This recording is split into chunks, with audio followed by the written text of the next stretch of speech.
Bonjour, je viens vous parler aujourd'hui de créer pour et créer avec, à travers une série d'expériences de création numérique et de livres papier avec les communautés Wayana et Apalai.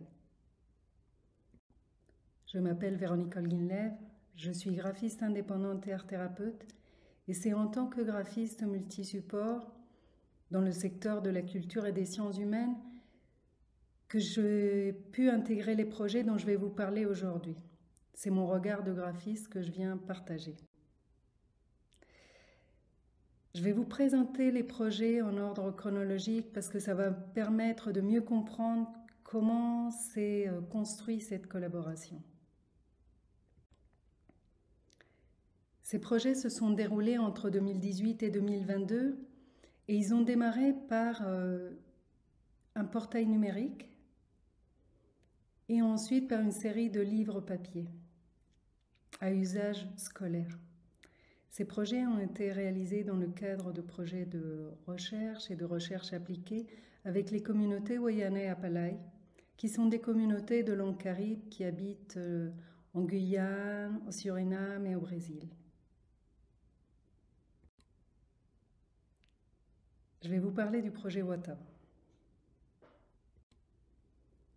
Wata est un portail multilingue en Wayana, Apalai et français. Et c'est un portail qui donne accès à des collections organisées par thème. En 2020, il y avait un peu plus de 1600 documents. Ce sont des enregistrements sonores, des films, des photographies, des images d'objets. Et tout ce matériel a été collecté depuis le XVIIIe siècle et a été conservé dans des centres de recherche et des musées autour du monde. Voici comment les Wayana et Apalai ont souhaité présenter le portail. Les Wayana et Apalai utilisent les nouvelles technologies.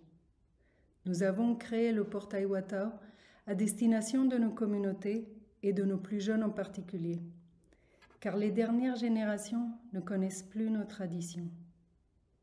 Nous avons mené ce travail en collaboration avec une équipe composée de chercheurs, d'ingénieurs, de conservateurs et de professionnels du numérique.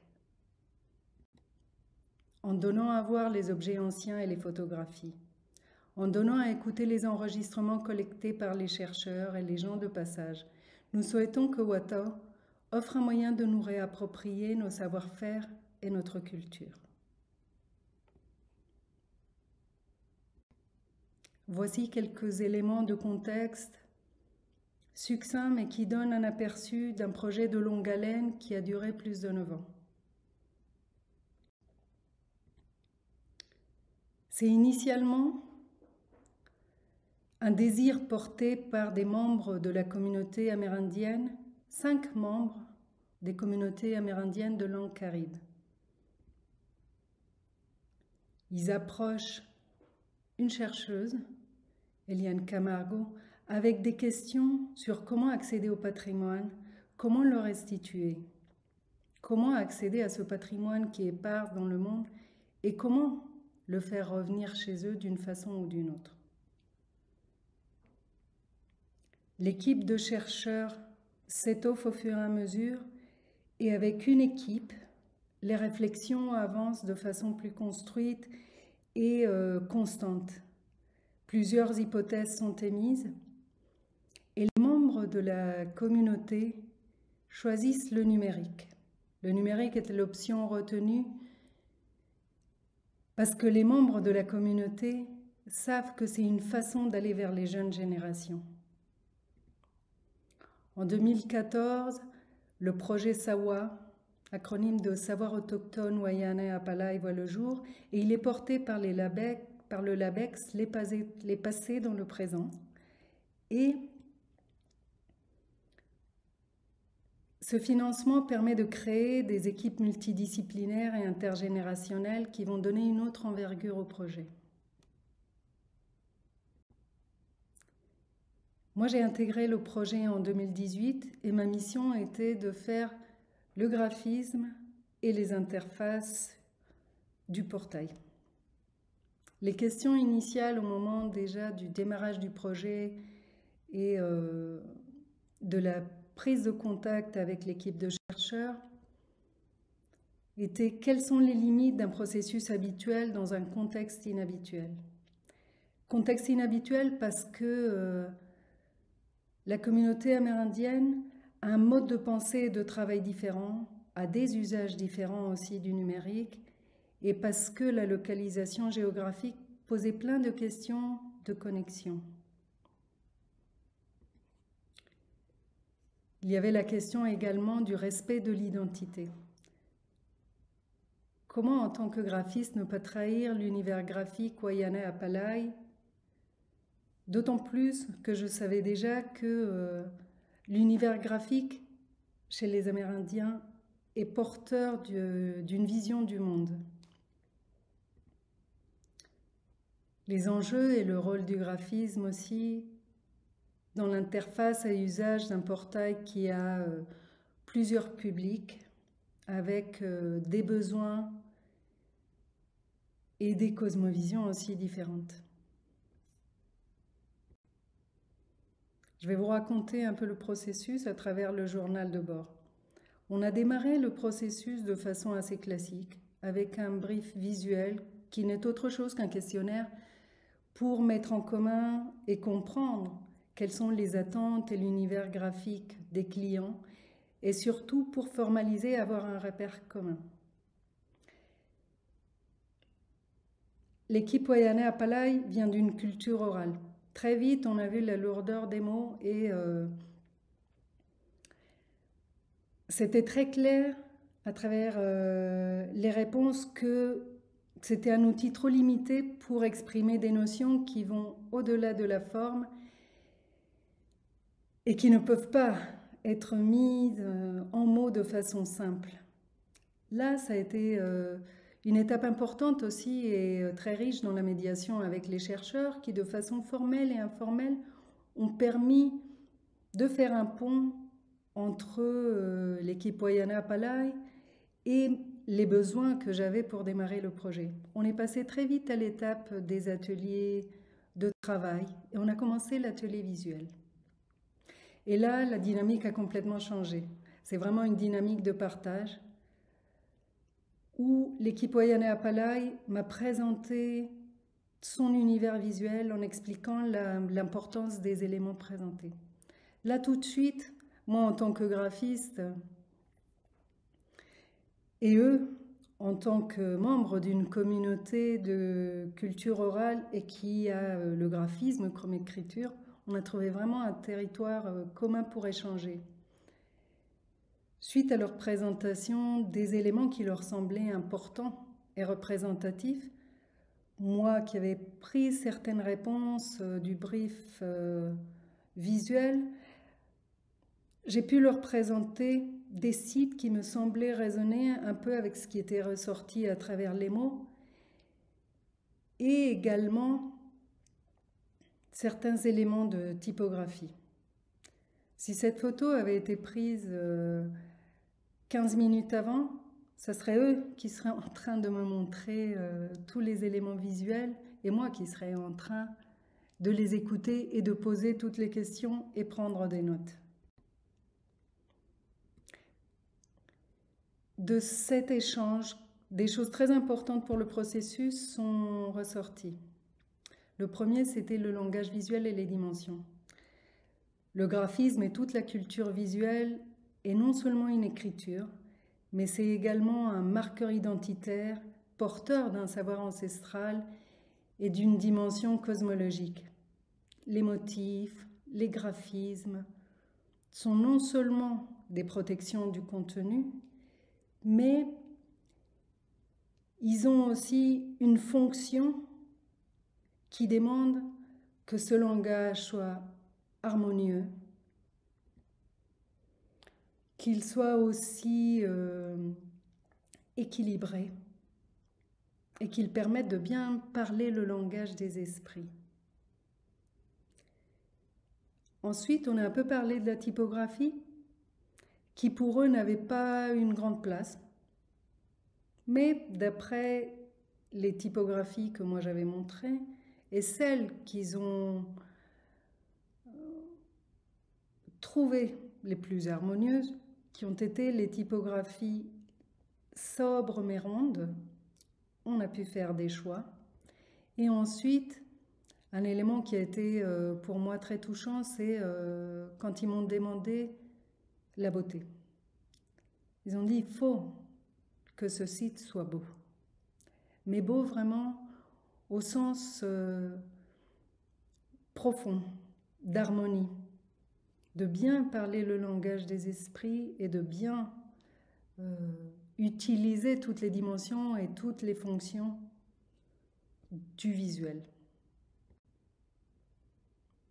Nous avons constitué avec tout ce matériel une banque d'images et c'est à partir de ces éléments que les prémices de l'alphabet visuel ont pu être construites.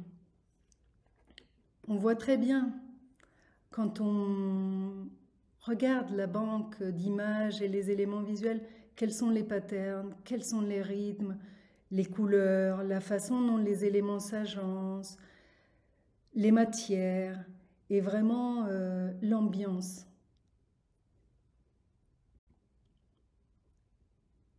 Et c'est aussi, quelque part, ce que j'ai compris aussi à ce moment, c'est que c'était à moi d'apprendre leur langue visuelle pour pouvoir les accompagner. Il fallait vraiment que je m'imprègne de leur sens de l'harmonie et que je puisse composer avec cette palette.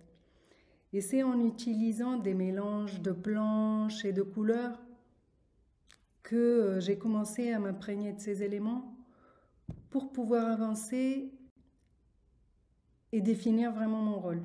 Ça a été un moment où il a fallu que je me pose pour savoir quelle était vraiment ma participation et la place du graphisme tel qu'on l'entend en Occident par rapport à ce projet. La première évidence, c'était que moi j'étais là pour faire aboutir leur choix en tant que porteur du projet.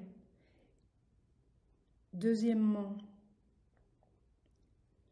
que mon rôle n'était pas de créer leur identité visuelle, comme il arrive dans beaucoup de projets où on me délègue cette responsabilité en tant qu'experte de l'image. Là, ce n'était pas le cas. Ils ont une identité visuelle millénaire et porteur d'un sens très profond. Donc mon rôle était vraiment d'investir de leur identité le site, les accompagner aussi pour qu'on puisse faire émerger un alphabet visuel qui ait une forme adaptée aux interfaces et aux contraintes techniques d'un site. Et finalement, lisser aussi tous les aspects techniques qui sont très encombrants dans un projet et qui peuvent, en quelque sorte, interférer avec le processus. Une autre séance qui a été très importante et très marquante pour moi, ça a été la réalisation du logo. Le logo a été fait à 10 mains entre tous les membres de l'équipe Wayana Apalai qui se sont réunis dans l'atelier. Ils ont pris leur place, ils ont désigné un représentant pour dessiner les éléments. Ils ont parlé dans leur langue, ont fait quelques hypothèses sur les signes qui pourraient faire office de logo et d'identité principale à côté du nom. Et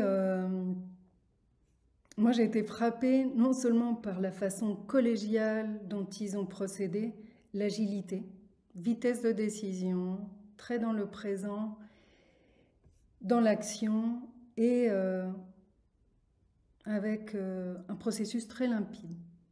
Ensuite, une fois que le logo a été choisi, moi j'ai fait un travail de numérisation et d'harmonisation avec les typographies. J'ai fait une première planche de tendance. Une planche de tendance, c'est une planche où on réunit des couleurs, des formes, des familles typographiques, des motifs et des utilisations de motifs pour montrer vers quoi peut tendre le langage graphique. C'est un peu la première intuition et la première formalisation. 3 planches ont été présentées. Et comme il est habituel dans ces cas-là, l'équipe Wayana Apalai a dit ce qu'il aimait de chaque planche et on a pu construire la planche définitive qui donnerait la ligne directrice et l'alphabet visuel. Donc avec certaines couleurs, une certaine occupation de l'espace, dense, les formes rondes, la typographie et l'emplacement du logo, les motifs, les couleurs et les typographies qui seraient utilisées. Ensuite, on s'est occupé de la partie responsive, qui veut dire comment le site se comporte sur un ordinateur de bureau, sur un téléphone portable, une tablette. Et ça, c'était un enjeu très important parce qu'en raison des conditions de connexion, il avait déjà été prévu de faire une application qui puisse être téléchargée et utilisée en version locale. Donc on a passé un temps à affiner ces éléments pour être sûr que toutes ces versions correspondaient à leur vision. Et finalement, on a travaillé une série de motifs qui seraient présents tout au long du portail, qui feraient office aussi de fil conducteur avec les éléments qui restent fixes sur un site. Ces motifs ont été travaillés pendant longtemps, à différence du logo. Là, le travail sur les angles, les couleurs et le rythme a été long et minutieux, d'autant plus que c'était une traduction en pixels, toujours par la même raison, c'est parce qu'ils se doivent d'être limpides et de créer la bonne communication, en plus de protéger les supports et être marqueur d'identité. À la fin de cette phase, l'équipe Wayana à Pallaï est retournée en Guyane, présenter les planches qui ont été imprimées en papier. Et nous avons essayé un travail à distance, mais qui a été très difficile par les conditions de connexion et les différences horaires.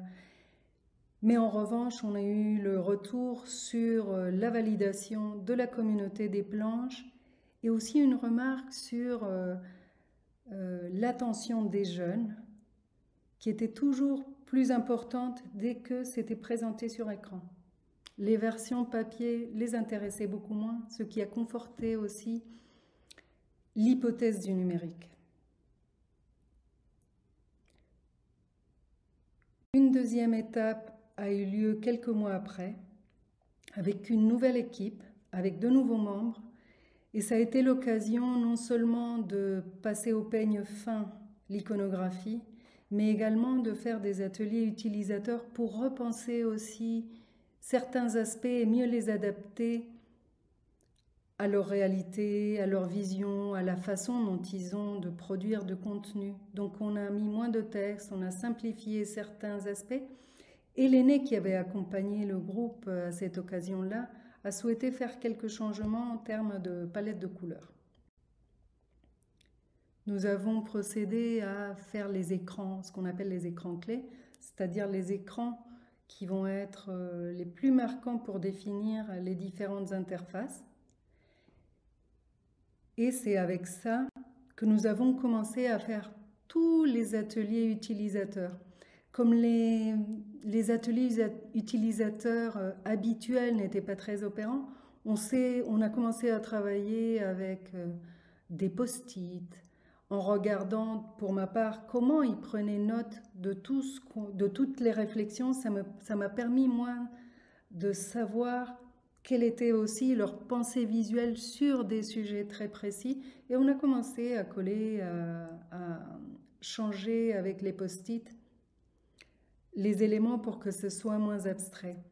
J'ai beaucoup aimé également la façon dont l'équipe elle-même s'est appropriée le processus qui se déroulait. Eux-mêmes prenaient des photos, prenaient des notes et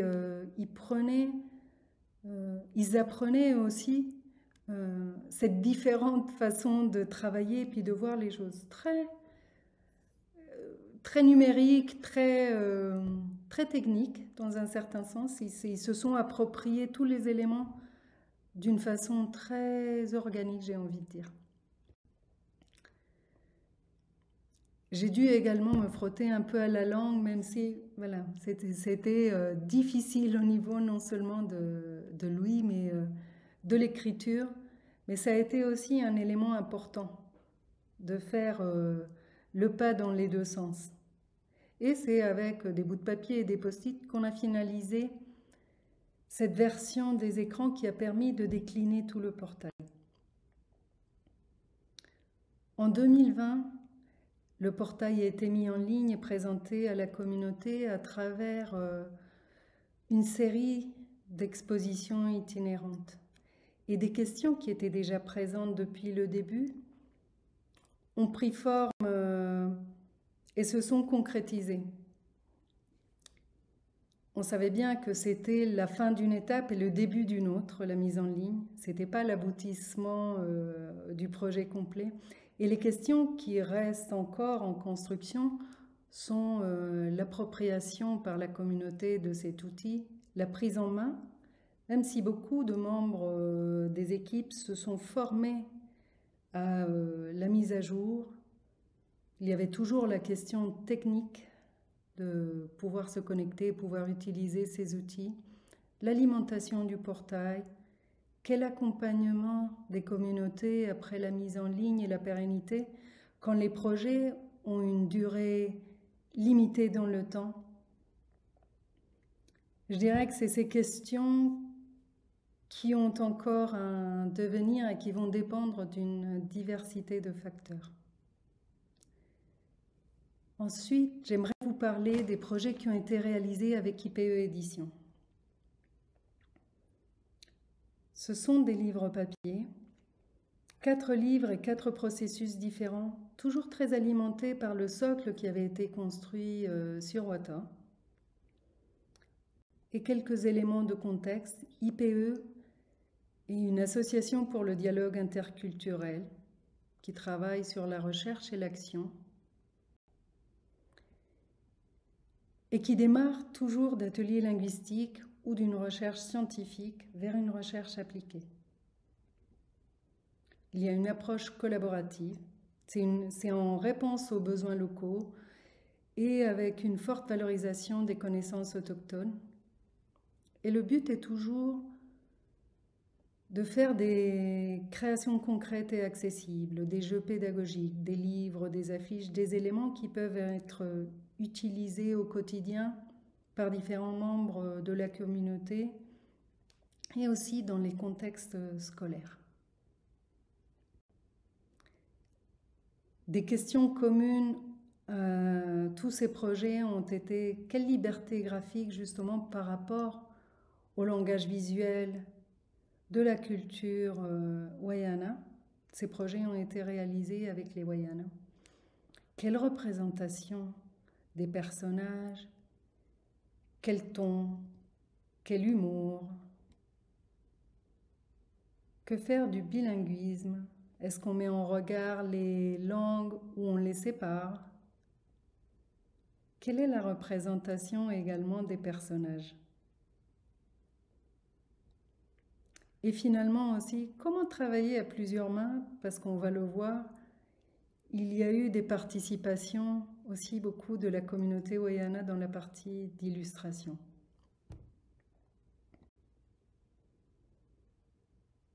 Le premier livre a été Wapa et les fruits, qui est un livre destiné aux enfants de 4 et 6 ans et qui cherche à susciter le goût de la lecture à travers l'environnement quotidien. Mon rôle était de faire l'illustration et la conception graphique. Une des premières questions était justement comment on représente les Wayana. Est-ce qu'on fait une représentation avec l'habit traditionnel, en pagne, avec leur habit contemporain, un mélange des deux? Finalement, le parti pris a été de les représenter avec leur habit contemporain. Et en termes de la liberté graphique et l'appropriation des signes et des éléments, en tant qu'illustratrice aussi, c'est important de pouvoir s'exprimer, c'est aussi un langage à part entière. Donc j'ai eu carte blanche pour explorer les mélanges tels que je les entendais.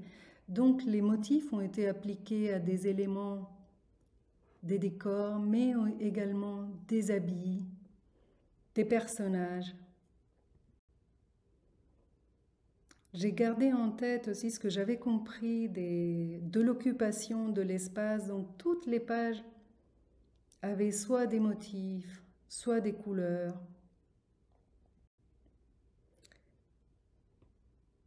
Et chaque planche posait un décor d'un environnement quotidien. Le parti pris pour les langues a été, moi pour ma part, on parle souvent de la belle page comme la page de droite, on l'a gardée pour le Wayana et on a mis en regard, en raison des textes courts, le Wayana et le français. Pour la représentation des éléments, qui était aussi une question, vu que moi je ne connais pas l'environnement réel, avec une grande banque d'images et puis les photos fournies par les chercheurs, moi j'ai pu mélanger certaines représentations très réelles des éléments précis de leur environnement et de leur culture, et d'autres plus abstraits, plus synthétiques, pour pouvoir aussi avoir une marge de manœuvre avec ma propre expression. Tous les environnements comme la forêt, la bâtie, mais également certains objets du quotidien ont été représentés. C'était important aussi de représenter différents âges, hommes et femmes, les éléments communautaires, les maisons individuelles, faire le fil conducteur avec les fruits. Et au sujet de l'humour, justement, je me disais, bon, l'humour est une question vraiment très culturelle. Moi, je trouvais que c'était un bon clin d'œil de mettre le fruit sur la tête de Wapa, mais est-ce que ça les fera rire ou pas? Est-ce que ça les fera sourire? Je ne l'ai pas su. J'ai également travaillé, comme je vous disais, avec les graphismes et les motifs intégrés avec tous les éléments naturels qui sont très importants dans la vie des Wayana.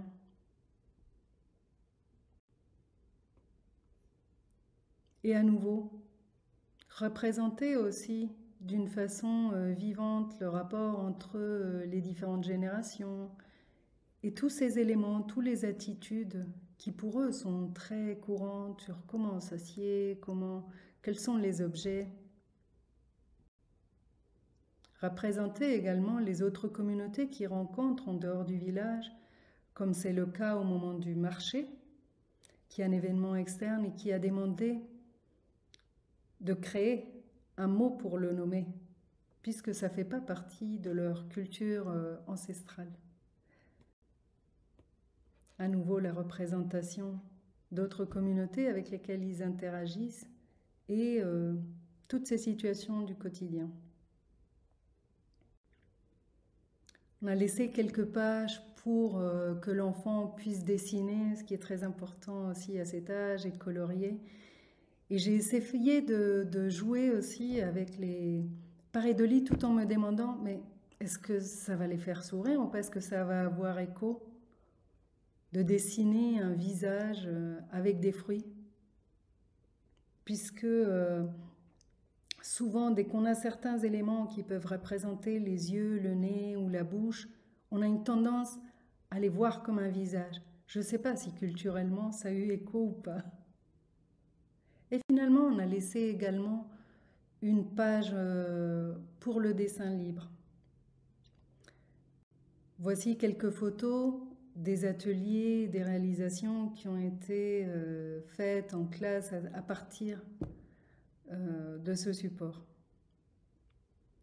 Un deuxième livre a été Mopé et Pitois la pêche, qui est un livre différent parce que c'est un livre en français avec des exemples en Wayana qui est dirigé à des enfants à partir de CM2 et des collégiens et aussi à des enseignants de classes multiethniques. L'objectif est vraiment un autre. Et c'est une mise en regard de l'histoire d'un enfant français et d'un enfant wayana, et à travers leurs échanges, ils découvrent les langues et la richesse linguistique et à quel point les langues sont porteuses d'une vision du monde. Ça a été aussi une mission très différente parce que moi j'étais chargée de la conception graphique, de la mise en page, et les illustrations étaient réalisées par Asiwai Wajana, qui est un membre de la communauté wayana. Le parti pris a été de continuer à habiter beaucoup l'espace, mais le contenu demandait de structurer beaucoup l'écrit qui était très dense. J'ai repris des éléments qui font partie de leur culture visuelle autochtone et voilà, ancestrale aussi. Et j'ai repris également les motifs. Il était important aussi de marquer, ça c'est des aspects fonctionnels mais qui se traduisent toujours graphiquement, c'est bien différencier les parties, toujours les habiller de ce que j'avais perçu de cet univers visuel et à nouveau l'occupation de l'espace et bien mettre en valeur les graphismes qui viennent de leur univers tout en prenant aussi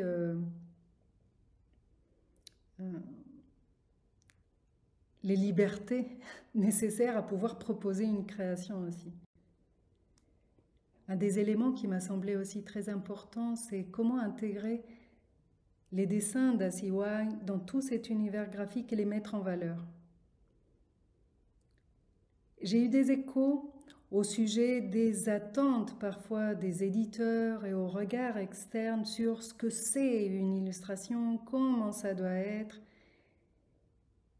Et tout le but était de mettre en valeur les créations spontanées de la communauté et qu'ils participent tranquillement, affranchis totalement de ces normes ou de ce regard peut-être un peu stéréotypé sur l'illustration, la représentation. Donc les illustrations ont été toujours encadrées presque à la façon d'une frise ou d'un cadre, d'un tableau, pour les intégrer, les mettre en valeur, et toujours avec quelque chose qui me semblait aussi très beau dans l'univers visuel des Wayana, c'est qu'ils sont très généreux, très spontanés, c'est foisonnant, il y a beaucoup de jeux également. Et c'est ce que j'ai essayé aussi en m'imprégnant de cette saveur, de mettre en place dans chaque chapitre. À nouveau aussi, il y a quelque chose qui n'est pas, qui est toujours très libre et qui n'est pas figé, pas complètement pareil dans tous. Donc le but était de donner aussi cette saveur aux pages. Notamment aussi dans les parties qui sont plus arides, qui sont aussi très denses, comme les exercices, et qui ont besoin de structure et de mise en place beaucoup plus rigoureuse. Ensuite, un troisième livre a été réalisé, Mope et Wapa en forêt. Et le but était de faire de la transmission des connaissances ancestrales sur la biodiversité. Il était dirigé à un autre public, 9-13 ans, et il était en wayanais en français. J'étais chargée de la conception graphique, de la mise en page et des illustrations. On a pris le parti de continuer un peu la ligne de Mopé et Pitou pour garder une certaine cohérence entre les récits. Et en revanche, pour la représentation des personnages, puisque c'était moi qui faisais les illustrations et que je ne peux pas illustrer comme le fait Asiwai, on a pris le parti de continuer sur la ligne de Wapa, mais orienté vers un public un peu plus grand, donc plus synthétique, avec même quelques touches de peinture, de matière, presque de graffiti, d'autres éléments qui me semblaient nécessaires pour un public plus âgé. J'ai posé la question à l'équipe sur la cohérence entre voir Mopé représenté différemment. Mais pour eux, c'était même pas une question, c'était un autre livre, c'était pas grave de toute façon. Et j'ai trouvé ça aussi très intéressant parce que ils sont dans quelque chose de très fluide. C'est chaque étape est une collaboration et il n'y a pas cette notion de alors Mopé doit être exactement identique. Non, il n'y a pas de problème, il n'y a pas de question. Les illustrations, à nouveau, gardaient beaucoup une représentation très figurative de leur vie quotidienne, mais avec beaucoup plus d'abstraction sur les décors. Certains éléments qui étaient très importants sur notamment la bonne représentation des palmiers et certains éléments où c'était des actions de la vie quotidienne et de leur interaction avec ces palmiers ont été aussi retravaillés avec précision pour correspondre de façon plus fidèle à leur vie quotidienne et à la façon dont ils font chaque action. Voilà quelques autres exemples aussi d'occupation de l'espace et puis de représentation et de couleurs. Tous les éléments aussi ont été intégrés, notamment aussi des éléments photographiques. Et même la quatrième de couve a toujours été aussi très travaillée dans tous les ouvrages. Qu'aucun espace ne soit oublié, toujours en pensant à chaque élément est important pour l'harmonie, pour que le support corresponde bien à l'usage. Et finalement, le dernier livre qui a été Kaikui, L'enfant et le jaguar, qui est un récit mythique en 3 langues, wayana, français et portugais, à partir de 6 ans. Et ça a été un tout autre exercice. J'ai été chargée de la conception graphique, de la mise en page, et les illustrations ont été réalisées par 4 personnes différentes. Donc c'était aussi un des enjeux, c'était comment faire un lien entre tous ces illustrateurs et donner une continuité.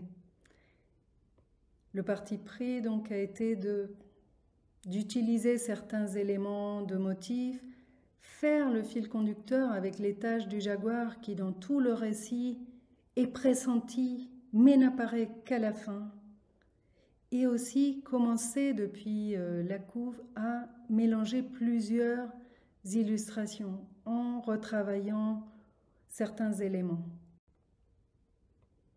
Un autre élément qui a été très important là, ça a été le pictogramme, qui est le pictogramme du jaguar. Il a été aussi un fil conducteur dans l'écriture des pictogrammes des wayana.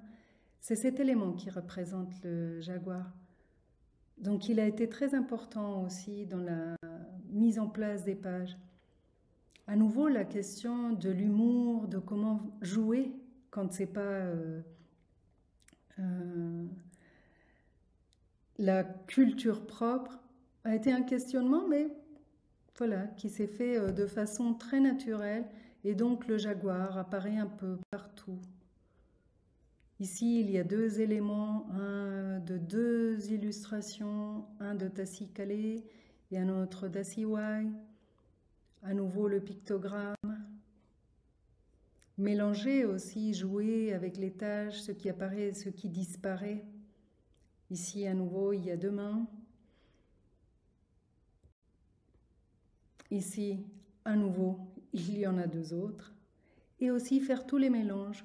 Ce jaguar qui joue et qui apparaît partout. Et pareil, là, il y a les 4 illustrateurs qui sont réunis. Et toujours faire très attention à tout ce qui est à nouveau le cadre, les fonds, toujours à évoquer un peu l'environnement naturel. Ce que moi j'ai appris de ces collaborations, ça a été que l'importance déjà de placer les communautés au cœur de la conception et de la création.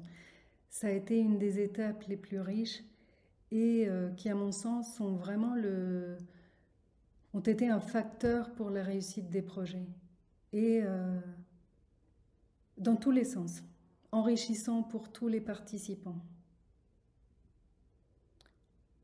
Un autre aspect a été le questionnement et toujours se reposer la question de quel est le rôle dans le projet, jusqu'où je vais, comment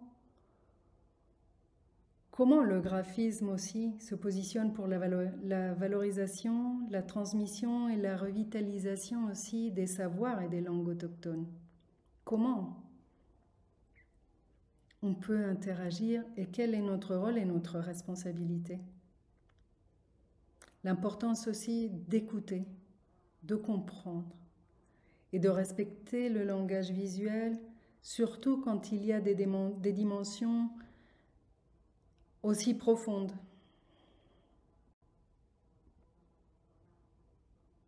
Finalement, le besoin de co-création et d'adaptabilité, de s'affranchir aussi des processus standardisés qui vont très vite mettre en échec certains aspects du projet. Quand même rester force de proposition quoi qu'il en soit, parce que ça fait partie aussi de notre rôle et de notre participation. C'est aussi ce que j'ai appris, c'est que c'est donnant-donnant. Chacun doit donner le mieux et rester aussi force de proposition. Et finalement aussi,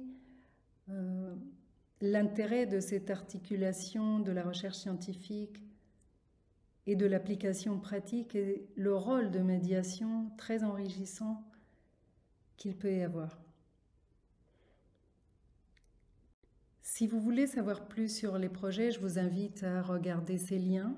Il y a d'autres choses qui sont sur Internet, mais là déjà, il y a des éléments plus précis aussi sur les projets. Et il ne me reste plus qu'à vous dire merci pour votre attention et merci à la Maison de l'Amérique latine pour cette invitation.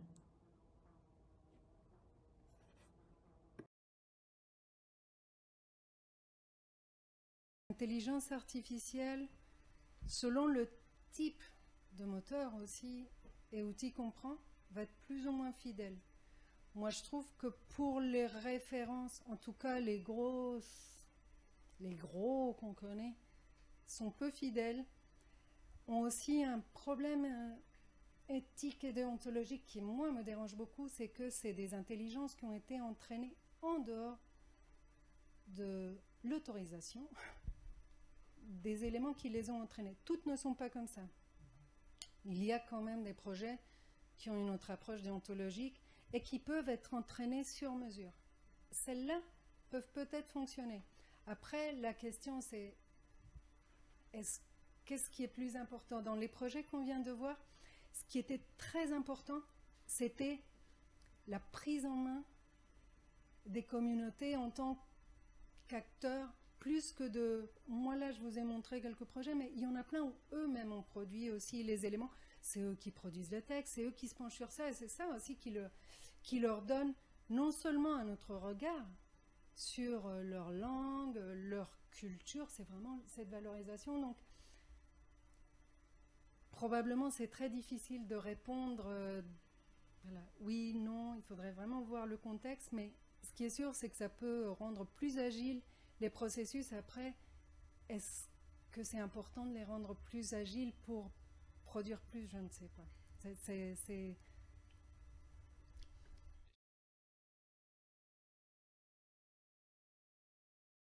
en Occident. Ici, l'illustrateur met son nom en premier titre. Moi, personnellement, je n'ai pas voulu. Je n'ai pas voulu au moment où moi j'ai fait... moi, je n'ai pas voulu parce que qu'est-ce qui me semblait important là? C'était de mettre en avant aussi les autres auteurs. Moi, ça me suffit que ça soit, c'est dans la première page, illustré. Moi, je ne me considère pas, dans ce contexte-là, je ne me considère pas forcément auteur au même niveau. C'est-à-dire, si, je suis créatrice, c'est force de proposition et tout ça, mais moi, je ne me sens pas auteur au même titre. Et j'ai pas, c'est quelque chose qui, moi, ne m'a jamais... de la même façon que c'est des projets qui sont dans la globalité et qu'il y a plein d'acteurs. Il y en a plein qui ont lu, rélu, fait, apporté des choses. Oui, bien sûr, ouais, d'accord. C'est pour ça, mais c'est pas un... Ouais. Voilà, ça a été très clair depuis le début. Et moi, il me semblait que déjà, aussi par le contexte, parce que c'est aussi dire, non, et voilà, les auteurs, c'est vous. Et moi, il m'est arrivé aussi de travailler sur des projets où, voilà, on est un nom de plus. Ça, moi, ça me semblait plus juste pour cette prise en main et cette création de leur livre. Plus que dire... Parce que quelque part, moi, j'ai pas influé sur l'histoire. Les échanges qu'on a faits me semblaient pas justifiés, entre guillemets, de dire moi, je suis là en troisième. Ouais. Voilà. Mais les histoires, elles ont été rédigées d'abord en français et après traduites en wayana? Non, Parce que en général, c'est presque faire l'inverse. C'est presque Alors moi, je connais pas tout le détail. Le wayana, mais...